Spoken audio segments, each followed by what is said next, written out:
آج کل ہماری سوسائٹی میں لوگ چھپ کر نکاح کو دین کا نام دیتے ہیں، جبکہ اصل میں وہ ذمہ داری سے بھاگنے کا طریقہ ہے۔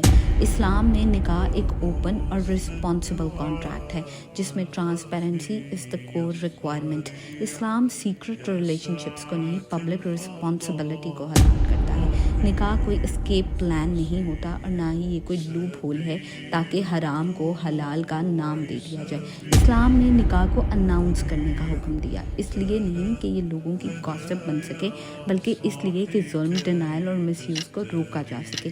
ولی کی موجودگی عورت کا حق ہے۔ اسلام نے عورت کو ہڈن چوائس بننے سے بچایا، اس لیے ولی رکھا۔ اسلام نے نکاح کو ٹیمپرری ارینجمنٹ بننے سے روکا، اس لیے گواہ رکھا۔ اور پھر ہم کہتے ہیں بس دو لوگ، اللہ اور نکاح۔ تو میرا ایک سوال ہے، اگر اتنا ہی سمپل ہے تو پھر سب کے سامنے قبول کرنے میں شرم کیسی؟ اب وہ مرد جو کہتے ہیں پیرنٹس کو بعد میں بتا دیں گے، اکثر بعد میں بیوی کو ہی بھول جاتے ہیں۔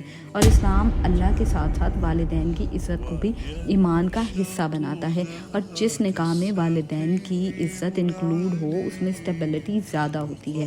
اور نبی صلی اللہ علیہ وسلم نے فرمایا کہ نکاح کا کھل کر کرنا ہی بہترین ہے۔ ہاں، اسلام نے مجبوری میں سیکریسی کی گنجائش دی ہے، لیکن مجبوری اور کنوینئنس میں فرق ہوتا ہے۔ آج ہماری سوسائٹی میں حرام ریلیشن شپس کو بچانے کے لیے نکاح کو ایز اے شیلڈ یوز کیا جاتا ہے۔ اسلام محبت کو حلال کرتا ہے، لیکن بے ہمت مردوں کے شارٹ کٹس کو نہیں۔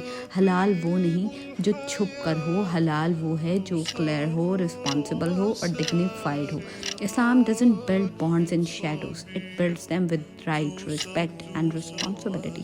چھپ کر نکاح عزت نہیں، کھل کر نکاح عزت بھی ہے، حفاظت بھی اور عبادت کا مکمل روپ بھی۔